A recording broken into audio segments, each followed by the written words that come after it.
بسم اللہ الرحمن الرحیم نحمدہ و نصلی علی رسول کریم۔ آپ دیکھ رہے ہیں آواز خلق اور میں ہوں آپ کا میزبان ساجد گرگ، اور میرے ساتھ ہیں ہمیشہ کی طرح سینئر صحافی میاں طارق فیض صاحب۔ پاکستان میں علاج معالجے کی سہولتیں دن بدن جو ہیں وہ ان عوام کی دسترس سے باہر ہوتی جا رہی ہیں۔ دوائیوں کی قیمتیں اس قدر بڑھ چکی ہیں کہ انسان افورڈ کرنے سے قاصر ہے، اور ساتھ ہی ساتھ جو لائف سیونگ ڈرگز ہیں یا میجر بیماریوں کی جو ادویات ہیں وہ مارکیٹ میں شارٹ ہیں، اور کوئی بھی ادویات جو ہے وہ دستیاب نہیں ہے۔ جب بھی کسی کو ضرورت پڑتی ہے تو کسی میڈیکل سٹوروں کے چکر لگاتا ہے، اور وہاں جا کے انہیں جواب یہ ملتا ہے کہ جی اس جو آپ نے دوائی ڈیمانڈ کی ہے وہ اویلیبل نہیں ہے، مارکیٹ میں شارٹ ہے۔ اگر اس کا سبسٹیٹیوٹ آپ مانگتے ہیں، الٹرنیٹ مانگتے ہیں، آپ کو پتہ ہے کہ ہر دوائی کا الٹرنیٹ بھی ہوتا ہے، اور وہ تک بھی آپ کو دستیاب نہیں ہے۔ دوسری بات کہ بہت سارے مسائل اس وجہ سے لوگوں کو ہو رہے ہیں کہ لوگوں کی بیماریوں میں شدید اضافہ ہوتا جا رہا ہے۔ ایک تو موسمی بیماریاں بھی آج کل جنم لے رہی ہیں، چونکہ موسم تبدیل ہو رہا ہے، جس کی وجہ سے بچے بھی بیمار ہیں، بڑے بھی بیمار ہیں، اور بوڑھے تو خاص طور پہ اپنے بڑھاپے کی وجہ سے بھی زیادہ بیمار پڑ جاتے ہیں۔ تو ان حالات میں جو ہمارے ڈاکٹرز کا رویہ ہے یا ہماری کلینکل لیبس کا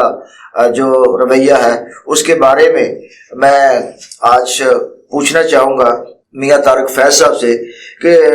میاں صاحب آپ بتائیں کہ اس وقت جو پاکستان میں ہمارے علاج معالجے کی سہولتیں جس طرح، حالانکہ یہ گورنمنٹ کا فرض ہے کہ گورنمنٹ جو ہے وہ طبی سہولتیں عوام کو فراہم کرے، لیکن وہ طبی سہولتیں فراہم نہیں کر رہی، بجائے اس کے کہ وہ سرکاری ہاسپٹل بنائے۔ یہاں پاکستان کے اندر دھڑا دھڑ جو ہے ایک مافیا کی شکل اختیار کر کے ہے، پرائیویٹ ہاسپٹلز اور پرائیویٹ سلیب، یہ وہ سارا کچھ، تو اس وجہ سے لوگوں کو شدید مشکلات کا سامنا ہے۔ تو اب ان وجوہات کی وجہ سے ظاہر سی بات ہے علاج بھی مہنگا ہے، اب اس کا حل کیا ہے؟ بسم اللہ الرحمن الرحیم۔ صاحب سب سے پہلی بات یہ ہے کہ کوئی بھی معاشرہ ہوتا ہے نا، وہ معاشرہ احساس پہ کھڑا ہوتا ہے، اور جس معاشرے میں احساس ختم ہو جائے، چاہے وہ کسی بھی طبقہ ہے زندگی سے تعلق رکھتا ہو، تو وہ معاشرہ پھر معاشرہ نہیں رہتا۔ صحیح۔ یہ جو ڈاکٹرز کا طبقہ ہے یا جو شعبہ ہے، یہ معاشرے کا ایک مسیحا ہوتا ہے۔ بے شک۔ جب ڈاکٹر کوئی شخص MBBS کر لیتا ہے، وہ فیلڈ میں آتا ہے، وہ پریکٹیکل لائف میں آتا ہے، وہ ایک اوتھ لیتا ہے جس میں وہ اپنی مسیحائی کا جو ہے نا وہ پابند ہوتا ہے۔ لیکن چونکہ ہمارا یہاں سسٹم ایسا ہے، کسی بھی ادارے پہ پاکستان کی یہ بدقسمتی سمجھ لیں کہ پراپر چیک اینڈ بیلنس نہیں ہے۔ اور دوسرا یہ ہے کہ جب کوئی بھی چیز کمرشلائز ہو جائے، اور جس طرح یہ شعبہ بھی 100% کمرشلائز ہو چکا ہے، جب پیسے کی دوڑ میں انسان اس رننگ میں جائے گا تو پھر وہ، میرا نہیں خیال کہ کسی کا اس کے اندر کوئی درد ہوگا یا احساس ہوگا، وہ پھر ریٹنگ میں چلے گا۔ اسی لیے یہ جو ڈاکٹر حضرات ہیں، آپ دیکھیں کہ آپ کو اگر گورنمنٹ سیکٹر میں جانے کا تجربہ ہو یا ایکسپیرئنس ہو، وہاں آپ کو کوئی بھی ڈاکٹر جو ہے نا وہ پراپر اپنی ڈیوٹی پہ نظر نہیں آئے گا۔ اگر وہ آپ کو وہاں کو ڈاکٹر ملے گا تو وہ آپ کو حتی الامکان کوشش کرے گا کہ آپ میرے پرائیویٹ کلینک میں آ جائیں، آپ میرے پرائیویٹ ہاسپٹل میں آ جائیں، چونکہ اس نے وہاں کروڑوں روپے کی انویسٹمنٹ کی ہے، اس کا اسے انٹرسٹ ہے۔ اس لیے یہ گورنمنٹ سیکٹر پہ ایک حکومتی سطح پہ چاہیے کہ ڈاکٹرز کو پابند کیا جائے کہ جو ڈاکٹر کروڑوں روپیہ لگا کے ہاسپٹل بناتے ہیں اپنے پرائیویٹ، اور وہ مفت کی تنخواہیں لیتے ہیں گورنمنٹ سیکٹر سے، تو ان کو ایسا کوئی کرائٹیریا بنائیں، ایسا کہ ان کا جو نا ضابطہ بنائیں کہ ڈاکٹر جو ہے وہ سرکاری ہاسپٹل میں آنے والے مریضوں کو چیک کرنے اور ان کی داد رسی کرنے کا پابند ہو۔ لیکن ہم نے دیکھا ہے کہ یہ ڈاکٹرز جو ہے، حالانکہ ایک وقت ایسا تھا کوئی چند سال پہلے باقاعدہ ان کے اوپر पाबंदी भी लगाई गई थी कि सरकारी हॉस्पिटल्स में काम करने वाले डॉक्टर्स जो है वो अपना जो है प्राइवेट क्लिनिक नहीं कर सकते, लेकिन इसके बावजूद चंद दिन तो पाबंदी रही, लेकिन उसके बाद फिर वो सिलसिला जो चल पड़ा और आज यही हाल है कि प्राइवेट हॉस्पिटल्स में वो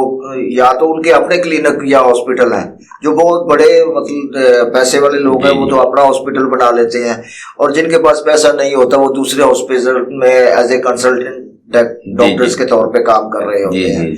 तो ये रविश जो है कैसे खत्म हो सकती है? साहब, जब तक स्टेट इस पे किसी किस्म का कोई ऐसा कानून नहीं बनाएगी, स्टेट ने तो कानून बनाया हुआ है लेकिन उस पे इम्प्लीमेंट की जरूरत है। बात यह है कि ये जो डॉक्टर्स हैं जो गवर्नमेंट सेक्टर में बैठे हैं, गवर्नमेंट का सर्विस रूल्स ये कहते हैं कि 3 साल से ज्यादा कोई भी जो गवर्नमेंट ऑफिसर है वो एक स्टेशन पे नहीं रह सकता। लेकिन आपने देखा कि जो डॉक्टर्स हैं वो उनकी की पूरी सर्विस जो है वो एक एक हॉस्पिटल में एक एक शहर में गुजर जाती है, और उनकी रिटायरमेंट जो है वो उसी हॉस्पिटल से या उसी स्टेशन से होती है जिसमें उनकी जो है ना ज्वाइनिंग होती है, पहली ज्वाइनिंग। अच्छा, फिर ये है कि अभी पिछले दिनों बरतानिया की एक रिपोर्ट आई थी, उन्होंने एक बताया था कि पाकिस्तान के डॉक्टर्स जो हैं वो जो अपना लिख के देते हैं नुस्खा या टेस्ट, वो मरीज के लिए नहीं लिख के देते, बल्कि वो अपना फार्मास्यूटिकल कंपनियों के लिए लिख के देते हैं और क्लिनिकल लैब्स के लिए देते हैं ताकि उनको कमीशन मिले। तो इसमें और फिर मजे की बात यह है कि जितनी भी लेबोरेटरीज है, मिसाल के तौर पे अगर आपने कोई इसका एक्सरे करवाना है तो उसकी रिपोर्ट के लिए रेडियोलॉजिस्ट होता है, इसी तरह आपने अल्ट्रासाउंड करना है तो सोनोग्राफ अपना जो है डॉक्टर वो होता है, इसी तरह मतलब पेशाब पखाना वगैरह जो है वो टेस्ट करने के लिए जो है पैथोलॉजिस्ट होता है, एंजियोग्राफी के लिए जो है वो हार्ट कार्डियोलॉजिस्ट होता है। तो ये सारे जो मतलब ईसीजी, इको, ये तमाम जो है जितने भी टेस्ट होते हैं ये सारे के सारे जो है इन स्पेशलिस्ट जो डॉक्टर्स होते हैं वो देते हैं, लेकिन किसी भी लेबोरेटरी पे आपको ये लोग नजर नहीं आएंगे। वहां पे आम मैट्रिक पास या एफए पास बंदा बैठा होता है जो है वहां पे बैठ के टेस्ट कर रहा होता है। बास लेबोरेटरियों में तो टेक्निकल स्टाफ जो मतलब एक टेक्नीशियन होता है इन टेस्ट के लिए, क्योंकि डॉक्टर ने तो रिपोर्ट देनी है, लेकिन ये जब जो लोग करते हैं टेस्ट करते हैं वो टेक्नीशियन स्टाफ कहलाता है। जिसने एक्सरा करना है वो भी टेक्नीशियन होता है, तो इसी तरह दीगर जो टेस्ट होने हैं वो भी मतलब टेक्नीशियंस करते हैं, वो तक नहीं है। डॉक्टर तो बहुत दूर की बात है, टेक्नीशियन स्टाफ भी नहीं होता। सिर्फ ये है कि वो मैट्रिक पास इंटर पास जो है बच्चों को वो तरबियत थोड़ी बहुत दे देते हैं, वो टेस्ट कर देते हैं। अच्छा, फिर वो जो स्पेशलिस्ट डॉक्टर्स हैं उनके साथ उन्होंने अपना कॉन्ट्रैक्ट किया होता है, वो कमीशन लेके उनका जो है वो लेटर हेड यूज करते हैं, उसके ऊपर रिपोर्ट बना के दे देते हैं जो कि बिल्कुल जैली होती है, और ऐसे ऐसे टेस्ट लिख के दे देते हैं जिसकी जरूरत नहीं होती। तो इस बारे में आप क्या कहेंगे? आपने ये मेरे सवाल का जवाब आपने दे दिया है। बात ये है कि आप ठीक कह रहे हैं कि देखें कि अगर हमारे शहर में सैकड़ों लेबोरेटरीज हैं और आप ये देख लें कि पैथोलॉजिस्ट कितने हैं। सही, ठीक है। ये सब जो लेबोरेटरीज बनी है ये बुकिंग सेंटर्स हैं। सही। इन पे केसेस लोग आते हैं, पेशेंट आता है, वो अपना केसेस देता है और वो जो केसेस हैं वो फिर पहुंचा दिए जाते हैं जो पैथोलॉजिस्ट के पास, और उनकी आपस में कमीशन तय होती है, उनका एक आपस में पैकेजेस बने होते हैं, उसके तहत वो फिर जो है ना वो रिपोर्ट जारी होती है। ठीक है, जिसकी वजह से वो सारा जो नजला है, पहले देखे ना उसमें पैथोलॉजिस्ट का हिस्सा आ गया, उसमें फिर जो आपका ये लेबोरेटरी वाले हैं, ठीक है, इनका हिस्सा आ गया। ठीक है, उसके बाद जो तीसरा जो डॉक्टर साहब आपको रेफर कर रहे हैं, तीसरा उनका हिस्सा आ गया। ये जो 3 हिस्से आ गया है, तो ये जो 500 रुपए का टेस्ट है वो पहुंच गया 1500 रुपए के 2000 पे। सही। तो वो किस पे पड़ेगा? वो पेशेंट पे पड़ेगा। और वो बेचारा गरीब पेशेंट है, वो किसी के पैसे उधार उठाएगा, उसके पास पैसे है नहीं है, कोई दिहाड़ीदार, कोई मजदूर तबका है, तो लेकिन उसने अपना इलाज तो करवाना है। अब اب میاں صاحب دیکھیں کہ ایک معمولی مجلس جیسا کہ آج کل موسم چل رہا ہے، کیونکہ سردیوں کا موسم موسم کی آمد ہے، تو اکثر بچے بیمار ہیں، مطلب فلو ہو جاتا ہے یا ان کو بخار ہو جاتا ہے، تو اس کے لیے عام مطلب میڈیسن ہے، مطلب بچہ بیمار ہو گیا اس کو کالپول دے دیں یا پیناڈول دے دیں، سیرپ دے دیں، اگر وہ مطلب 4-5 سال سے اوپر ہے تو آپ ان کو ٹیبلٹ دے سکتے ہیں، تو کھانسی ہو گئی ہے تو اس کو بیناڈرل دے دیا، یا اسی طرح کوئی دیگر جو ہے کھانسی کے شربت وہ دے سکتے ہیں، لیکن یہ اتنی وہ دوائیاں لکھ کے دے دیتے ہیں، اور پھر یہ بھی شکایات آئی ہیں کہ وہ 2 نمبر بھی ہوتی ہیں، تو اس کے لیے مطلب ایک معمولی سی برس کے لیے وہ ٹیسٹ لکھ کے دے دیتے ہیں۔ آخر اس کی کیا وجہ؟ پھر اس کی وجہ یہی ہے جو آپ بتا رہے ہیں کہ مطلب انہوں نے اپنے پیسے بنانے ہوتے ہیں۔ سائنس ماضی میں آپ دیکھیں کہ پنجاب کارڈیالوجی ہمارے پاکستان کا ایک بہت بڑا جو ہے نا ایک مرکز ہے ہارٹ کا، جی جی، وہاں جو کمپنی میڈیسن سپلائی کرتی تھی وہ میڈیسنز جو تھیں وہ جعلی نکلی، ایک بہت بڑا سکینڈل سامنے آیا، یہ تو بہت بڑا کیس ہوا تھا، کیس ہوا، لیکن اس کا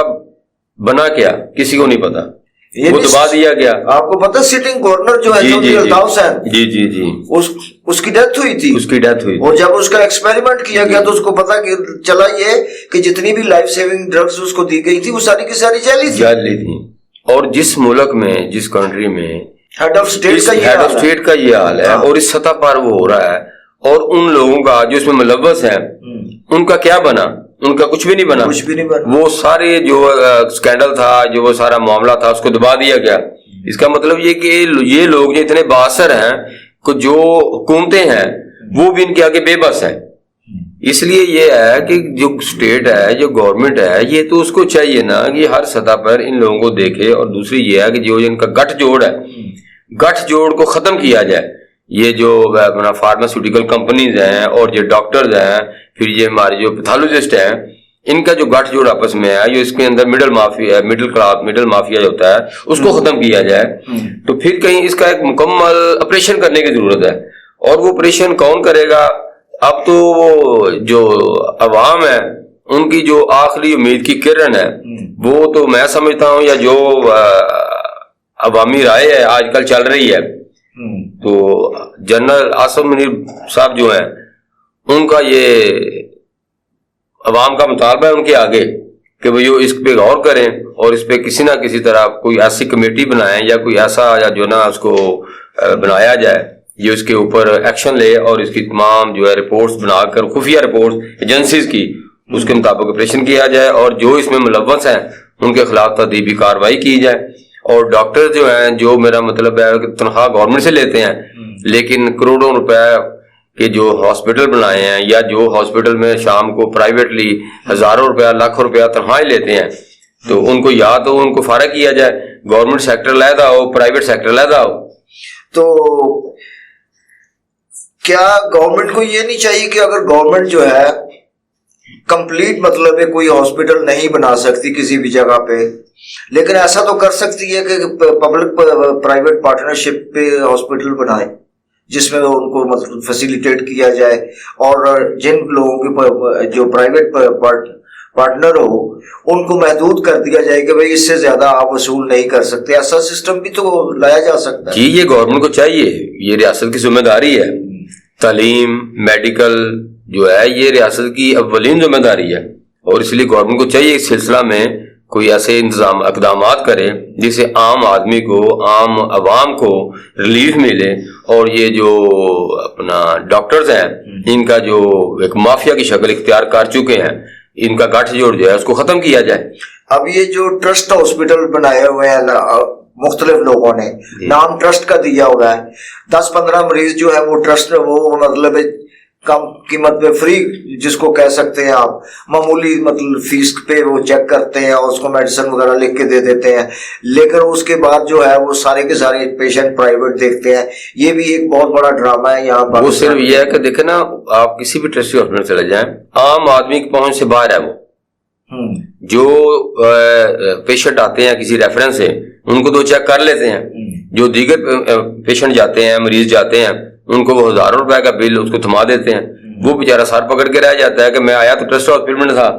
लेकिन यहाँ मामला ही उल्टा है। तो वो फिर बेचारा मजबूर होता है, उसने इलाज तो करवाना है अपना, किसी उधार पकड़ेगा, किसी से जैसा भी करेगा वो ट्रस्ट के नाम पे मतलब वो सिर्फ अपने टैक्सेस को बचाने के लिए, टैक्सेस की चोरी करने के लिए और हुकूमती खजाने को नुकसान पहुंचाने के लिए वो एक ट्रस्ट का बोर्ड लगाया है, उसके अलावा और वहाँ कुछ भी नहीं होता। लेकिन उस ट्रस्ट को बनाने में भी तो मतलब हुकूमत का ये अदारा है ना जो रजिस्ट्रेशन करता है, जो उसको मतलब एक तंजीम के तौर पे उसको रजिस्टर्ड करता है और उसके बाद वो ट्रस्ट हॉस्पिटल बनाते हैं। साथ जहाँ इतना बड़ा माफिया काम कर रहा है, इतना बड़ा गठजोड़ काम कर रहा है, वहाँ एक अदारा क्या करेगा? ठीक है, इसी तरह आप मेडिकल स्टोर्स की तरफ आ जाए। आजकल आपने देखा होगा चंद सालों से कि बकायदा मेडिकल स्टोर्स की चेन्स हैं। जी जी जी। पहले ये होता था कि कोई किसी भी घर के किसी फर्द ने मिसाल के तौर पे अपना BSc वो कर ली, अपना बी फार्मेसी कर ली, तो उसने मतलब डिस्ट्रिक्ट अपना जो होता है क्या कहते हैं DHO, तो उससे मतलब लाइसेंस लिया और स्टोर शुरू कर लिया। अब ये है कि एक पूरी चेन है और यहां तक इतलात है कि उनकी अपनी पूरी फैमिली में कोई नहीं होता, लेकिन वो बी फार्मेसी जिस किसी ने बच्चे ने किया होता है कि जिस गरीब घराने के बच्चे ने, और उनसे वो लाइसेंस की उसको फीस दे देते हैं, यकमुश्त भी दे देते हैं या महीने के बाद कुछ ना कुछ पैसे दे देते हैं और उसका लाइसेंस यूज करते हैं और आगे उन्होंने पूरी चेन चलाई होती है। जबकि जिसने बी फार्मेसी की होती है उसको बेचारे को कुछ नहीं मिल रहा होता, लेकिन दूसरे लोग जो ना तजर्बाकार हैं, जो मेडिकल को समझते नहीं है, वो मेडिकल स्टोर चला रहे होते हैं। तो क्या ये अपना DHO की तमाम पाकिस्तान की जो DHO है, क्या उनकी जिम्मेदारी नहीं है, ड्रग इंस्पेक्टर्स की ये जिम्मेदारी नहीं है कि उनको रोकथाम के लिए? साहब आपका ये सवाल बहुत अच्छा है। बात मियां यही है कि चेक एंड बैलेंस नहीं है। अब ये देखें कि DHO वाले जो हैं वो एयर कंडीशन कमरों में बैठ के, ठीक है, मंथलियां तय हैं, ठीक है, तो वो अपनी जिम्मेदारी निभाने को तैयार ही नहीं है। अगर वो जिम्मेदारी निभाएं, एक लाइसेंस पे 6 मेडिकल स्टोर चल रहे हैं, जी जी, ठीक, और वो जो लाइसेंस है वो ये समझे कि रेंट पे हैं जी, और जो वहाँ स्टाफ है वो नॉन क्वालिफाइड स्टाफ है, और मुतअद्दिद मर्तबा ये शिकायत आई है कि वहाँ आपने मेडिसिन कोई और मांगी है तो मिल गई और गई है, और बाज़ दफा तो ये होता है कि वो एक्सपायर मेडिसिन दे देते हैं। सही। और जो तो लोग जो तबका पढ़ा लिखा है चलो वो तो पढ़ लेता है, और जो हमारा ज्यादा तबका है, जो मजदूर तबका है, वो तो एक्सपायर मेडिसिन वो तो पढ़ता भी नहीं, उसको पता ही नहीं है। वो अक्सर पढ़े लिखे लोगों को भी कह देते हैं, जो आपने मिसाल के तौर पे कोई चीज मांगी है, वो कह देंगे जी ये तो नहीं है, इसका अल्टरनेट है। ये जी बिल्कुल, आप बेफिक्र होकर खाएं, ये फार्मूला वही है, सिर्फ कंपनी अलग है। तो बहरहाल नाज़रीन कराम, आपने देखा कि ये इशू तो खैर बहुत बड़ा है, लेकिन चूंकि हमारे पास टाइम इतना नहीं होता, इस वजह से हम इसको कम्प्लीटली डिस्कस नहीं कर पाते।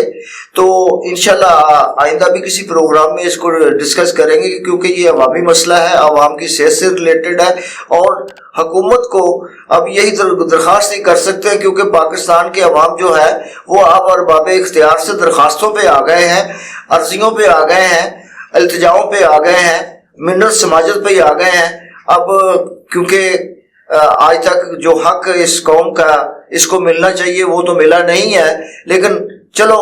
देर आए दुरुस्त आए, आप भी कम अज कम कोशिश कर लीजिए। और चीफ जस्टिस ऑफ पाकिस्तान जो आज जो उन्होंने पहले दिन मतलब चार्ज संभाला है, तो उनसे काफी तवक्को है काजी फायज ईसा साहब से कि उन्होंने एक चंद इनिशिएटिव्स लिए हैं। उम्मीद है इस सिलसिले में भी कोई इकदाम उठाएंगे, कोई ऐसा सुओ मोटो एक्शन लेंगे जिससे पाकिस्तान के अवाम को कोई रिलीफ मिलेगा। Thank you very much. अल्लाह हाफिज। पाकिस्तान जिंदाबाद।